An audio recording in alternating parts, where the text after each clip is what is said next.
This is one of our best bee yards here, but they also got foundation supers put on in June. We swung by here, I don't know, a week or two ago. Just popped some lids. There were a couple that had made honey, but pretty much it was empty. So we're going to take whatever honey is here, and then we're going to medicate them and feed them. We haven't even queen checked this yard since we split these. So I'm not too worried. This yard always gets like super high mating rates. Like this is a yard we'll get 90% mating in with cells. And hopefully it'll be good. There was a lot of comb, I think, here too when we did it. But gonna be a long day today. We'll just check everything, fix everything, feed, medicate, pull honey, and hopefully get out of here and knock this one off the list.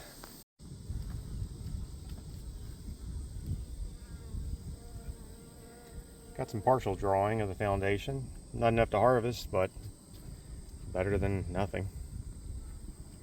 We always bust a few syrup buckets going down the road. They're just getting old and brittle, so the truck gets covered in syrup. We always leave a trail of corn syrup behind us when we're driving down the road. I can see it always on the way home. But what I noticed, we've been here for a few hours now, and the bees are barely interested in that syrup. I mean, there's a few bees sniffing around, and there's a few bees kind of sniffing around the syrup buckets themselves.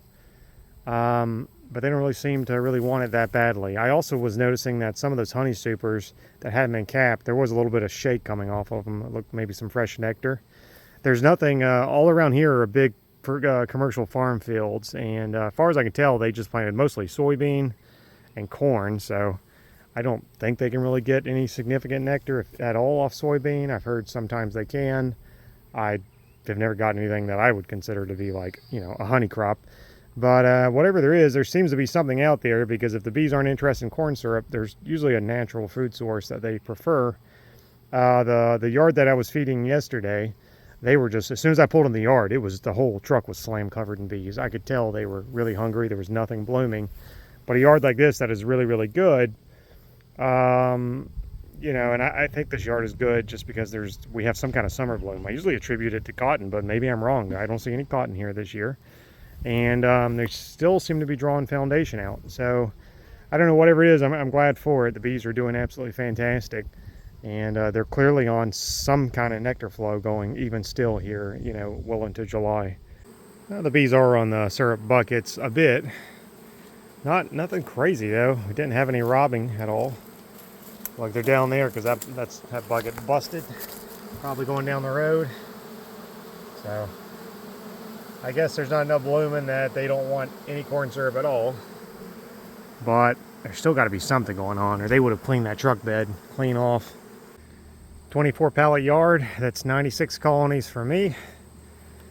We have not been here in a while, not since we put the cells in them, and I can't even remember when that was, end of May. I want to say it was the end of May, or early June, something like that. Anyways, we dropped cell in them, and I haven't been back to check them. We ended up having nine dead outs total, so they're not too bad, so pretty good mating. I think there were about 6 of them that we also were just able to completely rebuild. So yard looks really good, honestly. We only got about 14 deep boxes of honey, and you know, not all the boxes are full, but it's enough to make me feel like it's worth extracting. The fact that we put these supers on so late in the season, and the same day we put these supers on, I think we put another yard on that was much stronger, and they didn't draw anything. The fact that we even got 14 boxes of honey, I'm pretty happy with. And believe it or not all of them, but you know, I would say ballpark like half of them have more or less at least started to draw their foundation up here, which is really nice. So they're not as bad foundation bound as I was concerned about. The bottom boxes are solid, all solid comb. They're extremely honey bound down there. And so hopefully now that we've taken the excluder off, giving them some medication, I'm giving them a 1-to-1 syrup, and now they're going to have access to this top box. We tried to take some of the comb that was in these supers that wasn't good enough to extract, but was good enough for maybe the queen to lay in, and just spread it throughout the yard. It took a lot of extra work, but I think it's going to pay off. So, you know, all in all, I'm happy. I'm excited about the honey, honestly. I mean, if we could have gotten these hives in here earlier, in the season and gotten supers on them. You know, we had an issue with the culvert getting washed out here, and then we of course had the supers coming in late this season. And we normally make 100 to 200 gallons of honey off this location every year. 100 gallons on a bad year, 200 gallons on a good year, with the same amount of colonies, same type, singles, deep foundation. They draw it out. So it was a big loss for us financially, not to mention the lack of comb because we weren't able to move these hives in. However, we queen checked every single one of them. I mean, all but the 6 that we rebuilt, you know, and the 9 that died are queen right, look fantastic. They're laying great, no sign of disease. We've got medicine in them before the mites have taken over. We've got food on them before they start starving. So we're ahead of the game on this. I'm not even really worried about this foundation. I really think, I could be wrong, but this yard usually does draw a little bit of foundation in the summer and even a tad bit in the fall. So I think this yard will probably take care of itself. I'm actually putting my notes. I'm like, don't even worry coming back here. Come back when you want, because it should be in pretty darn good shape. And we've got a lot of other yards that need a lot of work. This is one of the best yards that we have.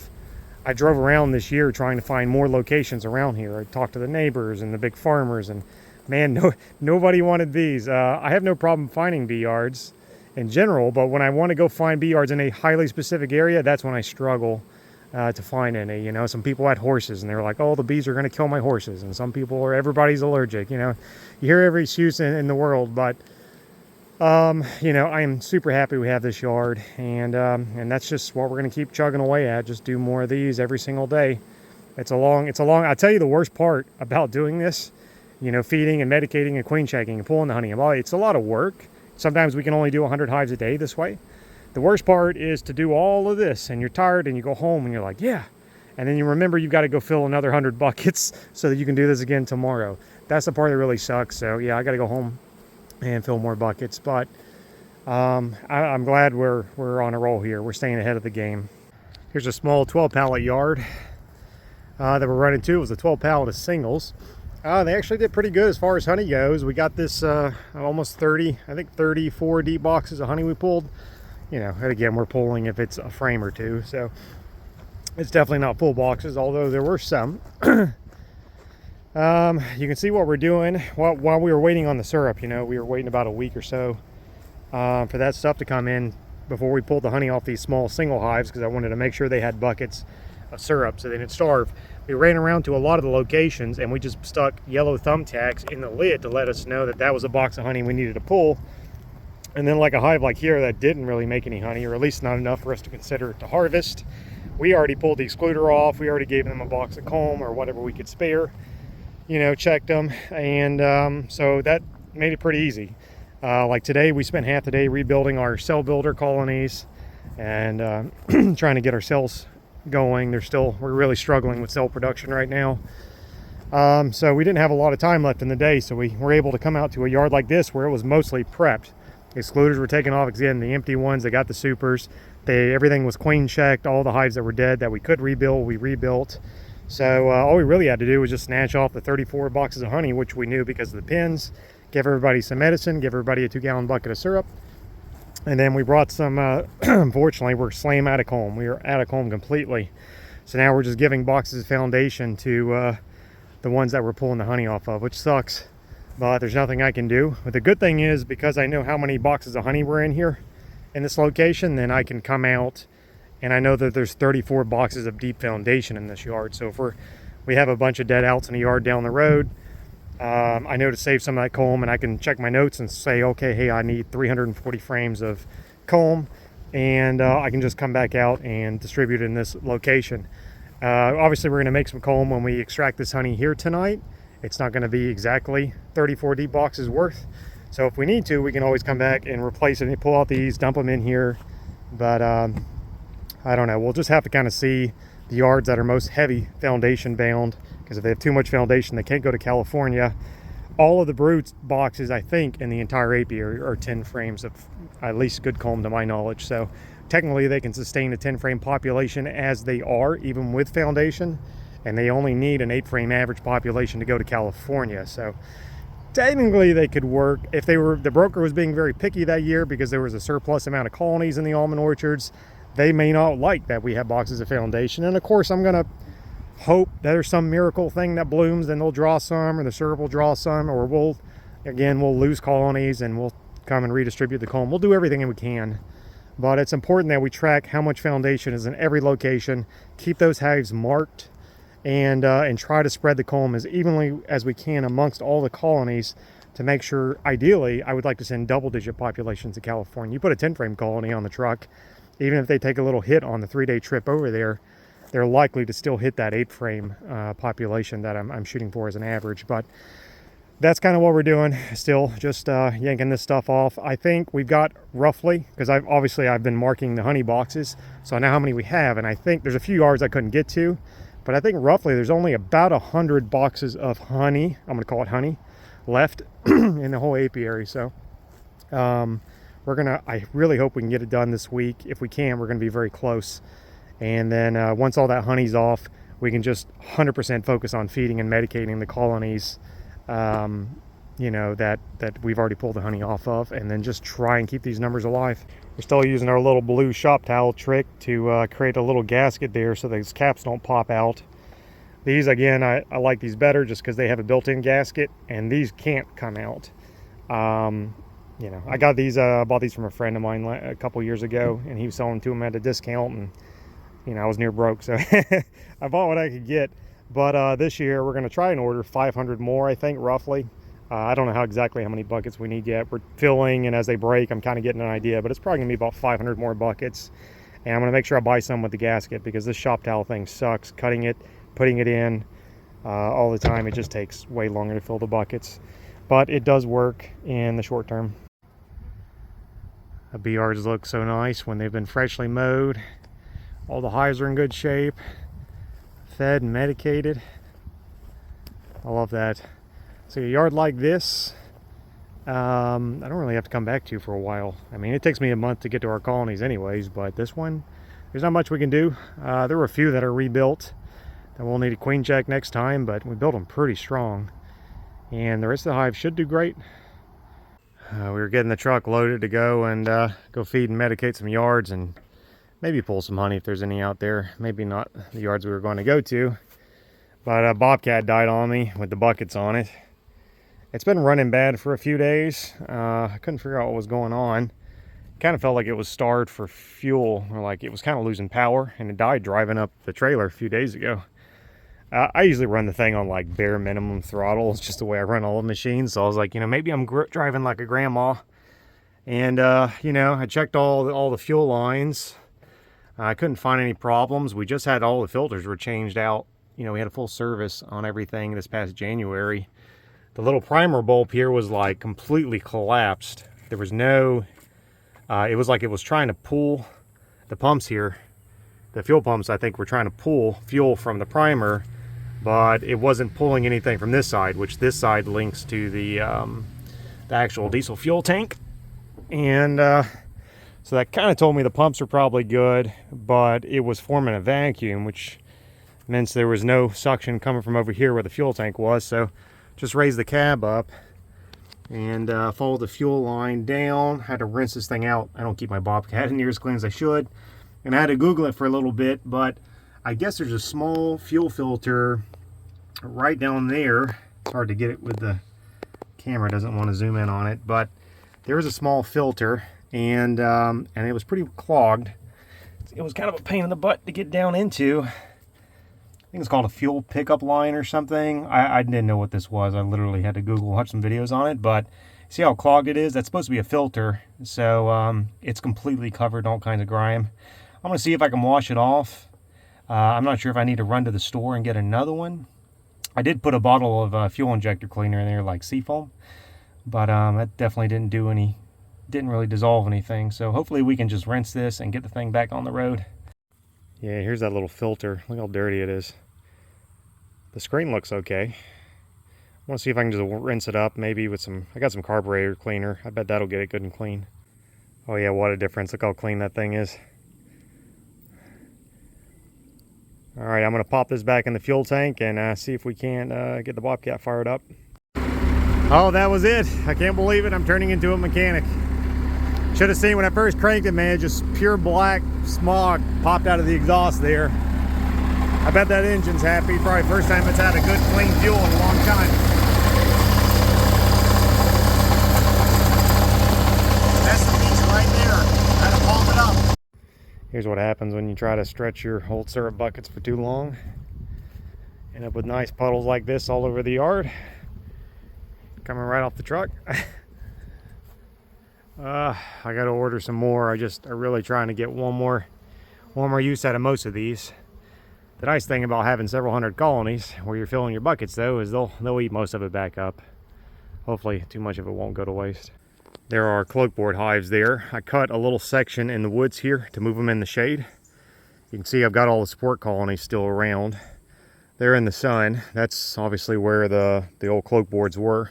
So I cut a little section there, cut a section there, and moved them in to give them a little bit of shade. I'm gonna have to watch the beetles, but I'm trying to do anything we can to keep our cell production up. We've only been getting a 10% take on our grafts for the last 2 weeks. You know, we were getting 200 cells a week. Now we're getting 20. And I just popped the lids and checked these. The ones we just grafted, it looks like we got a 5% take. And that's nothing new. That's exactly what I saw last year when I did this. So the only way I was able to keep a few cells going through the summer was to put them in the shade like that. They've got pollen patties, and you know, we've got an open feeder out, so they've got some syrup, and there's still natural pollen coming in. I really think it's just the heat. It's just extremely hot. I'm probably going to go ahead and just paint the lids white too, and I've got a little bit of time just to help to see if we can limp along. I've been reaching out to other beekeepers who raise a lot of cells, and I don't know. Most people tell me it's a heat thing, so. It's definitely not a pollen thing. It's not a mite thing. I don't know what else it can be. So yeah, we're just pretty much shutting down cell production. I'm going to continue to graft. We shut down 2 of the 8, so I've only got 6 going right now. We just chose the best 6 out of the 8. And we're going to keep grafting like just 1 bar, you know, 15, 20 cells per colony per week. But, you know, if I'm getting 5 to 20 cells a week, that's a pain in the butt. So we still got tons of drones. That's not a problem. You know, all of these colonies here have those green plastic drone frames in them. Most of them have been drawn out, and I've been slowly kind of inching them towards the center of the brood nest. So the queens are still laying. They're not like full slam packed full of drones like they were during the spring. It's kind of spotty. You know, they're backfilling some of it with pollen, with honey, or now syrup, I guess. But there's definitely still drones going out there. And my problem is I just can't produce the cells. That's why we can't raise any more queens. I'm sure they're mating okay right now. I just can't get the cells to replace the queens. So unless I can find a workaround, I mean, that's just gonna really shut us down for any kind of queen cell production, anything, which it sucks, but you know, it's that way every year. This is the last of the foundation that I popped into new frames. Those were old wood frames originally that blew apart in the extractor, the uncapper. You see a lot of the wax is still fresh, it's new. I think with a really thin 1-to-1 feed, if we keep it on it in the strong colonies, they're going to rework this even this time of year. They have to do it because it's all I've got. So we're going to do our best to spread this around. That's it. That is all the new comb I've got. This is just a pallet of old brood comb that I've been scrounging around all day today trying to find any frames we've got left so we don't lose them. And that's brood. That's new. At this point, the only comb we have, or for whatever, we've got a few hundred hives still with honey on them. We're going to pull only a tiny fraction of those will have really drawn out any frames, and that's all we got. So that's what I'm worried about, is hitting a foundation wall. What I'm doing, like with this stuff and that stuff, we're just spreading it around as we run around and we re-super those singles after we pull the honey off of them. You know, we give them 2 frames, 3, 4, 5 frames of comb, whatever we can spare, and try to equalize the yard the best we can. Some of those singles still have foundation in the brood box, so that eats up a lot too. If I have one of those yards where it's 5 comb, 5 foundation, and they're a single, I got to give them 5 frames, right? I mean, they need to be at least a 10 frame single at bare minimum to really survive throughout the year and even have a tiny chance of going to California. So that's kind of what's going on here. It's a little bit nerve-wracking, honestly, seeing us about to run out of comb. Maybe we'll get lucky and some of those other yards will draw more than I was thinking. We have hit a couple yards that did much better than I expected, and we've hit some yards that have done absolutely nothing. So it's just been a mixed bag. But that's my biggest concern is the hive just getting stunted this year by foundation. But for now, at least, this will kind of keep us going through today. We'll spread all this around, and the comb will be safe from moths and beetles, and we'll just see what we get with the last of extraction. I don't know what happened here. It's so weird. I just came up to this yard. The honey super, which is mostly empty, was knocked off, clean off the excluder. I thought the hive was dead because it's been raining like every day. You can see the bees are still alive. I almost feel like it just got knocked off recently. It's strange because nobody's mowed out here. I don't see any signs of hogs or anything. That's usually what knocks them over for us. Weird. Well, it seems like the bees are okay. That's what matters. I've got a ton of just partially drawn frames like this of these new supers that I put on. You can see the bees did some. Not a ton. I'm just leaving it for the bees. We've had some where I'll have like little splotches of capped honey here, and I just go, yeah, man, is that really worth pulling and extracting at night? And, you know, running it through the uncap or hand scratching it does so much damage to the comb. You know, where's the value at? Is the value right? The value to me right now is in that comb and the bees growing as quickly as possible for California. It's not in the honey, which, I mean, there's no honey in this one, but there's been a lot of boxes we're just leaving, and I just don't think it's worth taking, or I think it'll be better again, you know, as far as pollination. We'll see a return on that. So definitely that's also going to hit our honey crop. But a lot of the good hives, they are drawing some of this foundation. It's just clearly, you know, it was on too late or whatever. They just couldn't do enough for us to get a good honey pull off of it. This yard's actually done pretty well. It's got almost a full box capped honey. It's missing a couple frames there. Looks really nice. This was old frames, you know. This was probably old wax moth junk we scraped down and threw on here out of desperation, and they still drew it and capped it off. Like, this is one of these frames I'm like, this one might blow apart in the uncapper, but we've got those wooden frames, we can replace it. These frames are starting to show a little age, but yeah, see, like, this is going to make a great, it not only is it good for the honey, but once we extract it, this is going to be a great super for us, so we can turn some of these singles into a good double deeps. I've got a ton of boxes like this right here, like this year, where it's like, oh yeah, that's a nice frame. I tore that there, unfortunately, but a pretty nice frame on that side. And then this side, it was bird comb. I smashed some of that in. A lot of uncapped stuff. Got a little bit of cap there, but the rest is all mostly uncapped.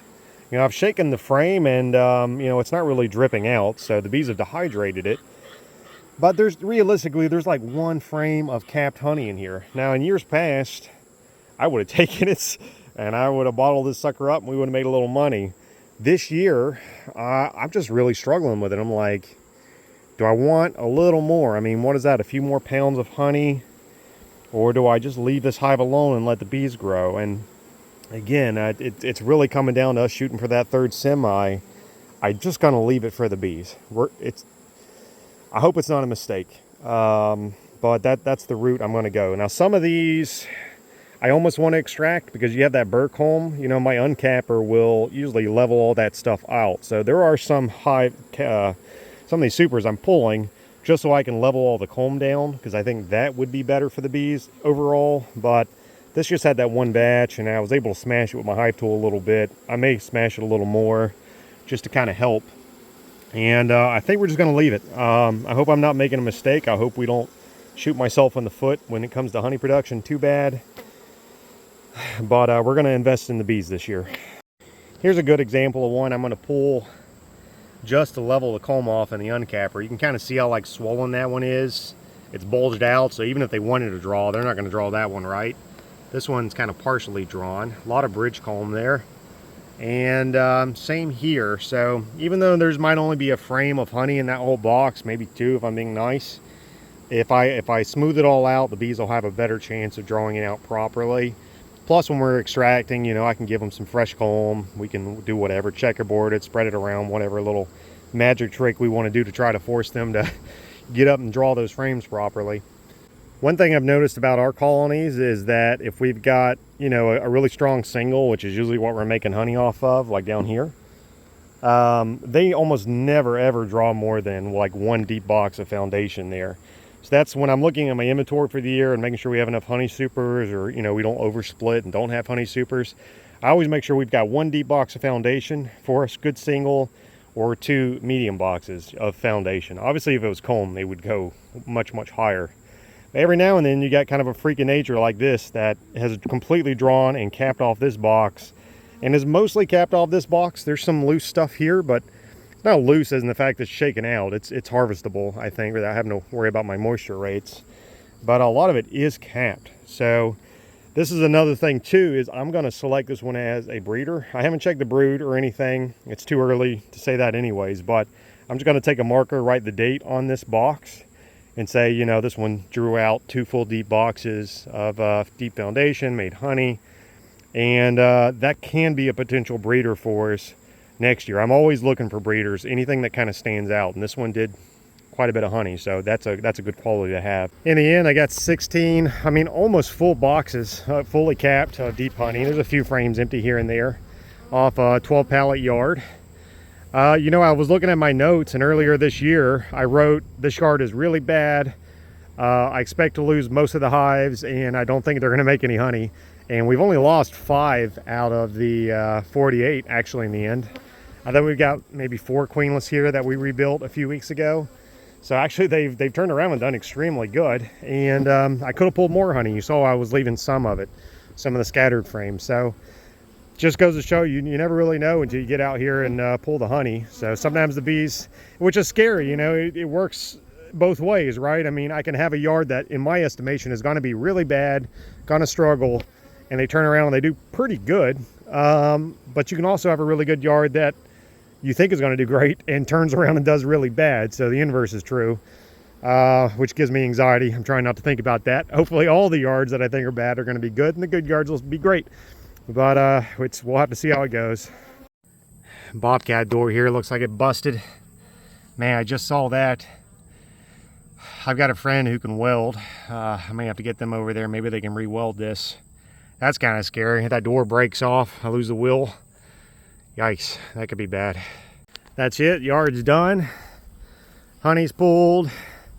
I used the last of the medium comb. I've got none left. I dumped it all into this yard. I used the last of the deep comb. I dumped it all in this yard. All we got left, it's all foundation. All foundation. And so the only comb we have now is what we're making an extraction. I got those few boxes there.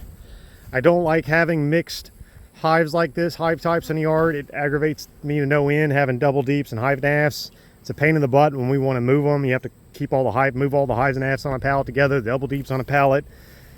Kind of messes up the truck levels when you're trying to move them. It'll be a pain in the butt come California. I really hate it, but I needed to get the comb out on these colonies. It's been raining a lot. The beetles are starting to attack the comb. Moths are attacking the comb. And it looks like I'm going to start a fire over here. Dump my smoker out. Nice. That's always great. Landowners appreciate burning their yards down. But that's it. Everybody again fed, medicated.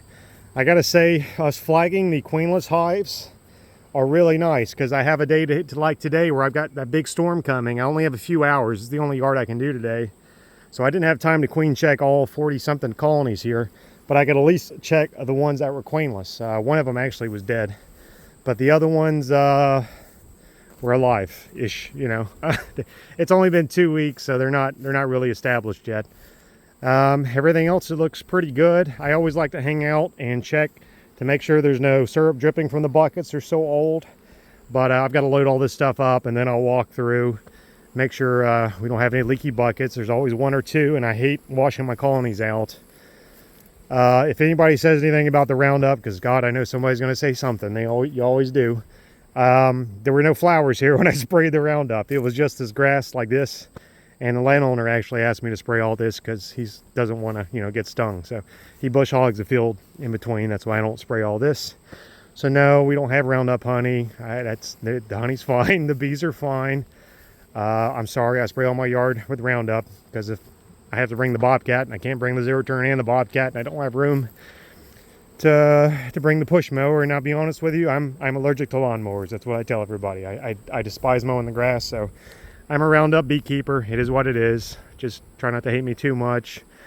And And that's it. I'm just going to keep chugging away, just doing this. That's pretty scary. That alert came on yesterday at 200 miles. Said I had 200 miles left. I'm not sure what's going on. I Googled it, and it could be something as simple as the def injectors are clogged or the filter's clogged. Could be a bad pump, could be a bad line. It did come on not long after I added some fresh def, and I ran the tank pretty low. So I read that could probably, it's crystals that's built up. I bought some def injector cleaner. Should come in the mail today. I'm going to put that in there and then drive around with it. Probably going to try to disconnect the trailer and unload the truck and then just floor the truck real hard, see if I can't blow the injectors clean. If not, I'm in trouble, because I see here it says see dealer, but last time I took it to the Dodge dealership, they refused to even touch my truck because it's so rusted. They said it would just be too much liability for them to work on it, because they would touch one thing and it would break, you know, and that's how it is. The truck's just slowly dying because of the rust. So hopefully that injector cleaner will fix it. Otherwise, I'm about to be in trouble.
So this is kind of my solution since we couldn't find any of the food grade honey barrels. I spoke to that store that said they were ordering them like 3 different times, and they never called me back, so I don't know what happened. I mean, I'm pretty sure they forgot about me, because they forgot about the first 2 times I spoke to them, but you know, whatever. We adjusted. So I cleaned this one out. This one obviously isn't one of those that we got from the paint place. That would be gross. This is actually a brand new one we bought, I don't know, forever ago, I think.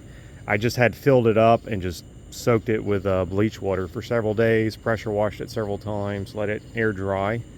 So I got it clean. I'm pretty happy with it. So I did buy an extension for the large honey pump hose there, so it can run outside, because I just don't have any space in the barn to fit this tote. I could get it in there, but I really don't think I could get it out once it's got a lot of honey in it. That's what we did tonight. I do kind of like this because I guess you can see the honey level. So got about 125 gallons. I just released the honey from the wax separator. It'll hold a good portion of honey too. It'll hold a lot of gallons. So that's got to spin for about an hour. That's the only thing I hate about that machine and doing it at night is, you know, you're done, you're extracting, you're ready to go to bed, you want to shower, and you're like, oh crap, wax separator's got to spin for an hour, and then you got to rinse it out. And then you can shower and go to bed, but it's okay, we're almost done. And so we got a nice little chunk of honey tonight. Those are the 2 little single yards we pulled. And some of that was some of the honey that I thought was Tupelo from that yard we tried. We did get our lab results back. The new yard was like 21% Tupelo or something. It was mostly Holly, which was kind of interesting. Our main Tupelo yard was 88% pure. So we kept those 3 barrels of the pure stuff. The other 2 barrels we made, I just ran it through the wax separator, and we're going to dump it in here tonight. So actually, we didn't really make that much. Really didn't make that much from those 2 single yards. But you know, that's just how it's going to be. We're going to chip away at it. We got some custom duct tape with our logo. So when we start shipping our honey, I think it looks nice. Adds a little bit of extra advertising to our packages. So we had a little accident today. Our syrup pump here has this hose that goes to the top, And this black lid you can see here it's attached to on the ground. Well, this lid and the hose, they screw on to the top of these totes, and you replace the lid that's on there currently, and that just causes the tote to mix. Pulls it from the main line, goes into the pump, goes in that top one, and it just does a loop, because we only fill these things with 200 gallons of syrup, and then we need to add water to it to make it a 1-to-1. We add about 100 gallons of water, or whatever, to the top of the lid basically. That'll give us a pretty close to a 1-to-1 approximation mix. And then you let it mix. We stick the water hose in there and we let it fill, and then you let it mix for a good 10-15 minutes until it's good and blended up together. And then you can pump freely, and it'll keep mixing it. It's also nice too, because that spinning around takes a lot of pressure off of the actual hose part where you have that gas pump nozzle to fill. So it doesn't blow all your hoses, so it's really handy. Anyways, what you do is you kind of have to keep an eye on it as it's mixing, because there's so much pressure, especially when it's like 200 gallons of syrup and you've topped it off with 100 gallons of water. It's at the tip top, and you've got this thing that's blowing out a lot of pressure as it's circulating. And every now and then the thing will, and it's happened to me before, it'll just blow off. It's just a threaded cap here, and the threads aren't always all that good, or sometimes you don't tighten it enough, and that pressure's pushing, and sometimes it pops off. Usually you're here and you get covered in syrup and it sucks, and you lose a little bit of syrup, and you put it back together and whatever, you move on with your life. Whenever you're filling buckets, you waste syrup. That's just the way it is. You're going to spill stuff. However, the pump was left unattended while I was mixing, because you were like, oh, well, I guess I can just walk away 15 minutes or whatever. And when we came out to check on the tote, we found out that the top here had actually blown off and blew all 200 gallons of syrup out on the ground. It was almost 300 gallons once you add the water. And the pump was running dry for who knows how long, that brand new $400 pump I just bought. So hopefully it's okay. So lesson learned, if you do have a little setup like this, it's tempting to walk away, and maybe for 1 minute it's okay, but don't just walk away for an extended period of time. And because that does happen, so that sucks. I don't know, maybe $1,000 or so worth of syrup on the ground, but lesson learned, won't leave it unattended anymore.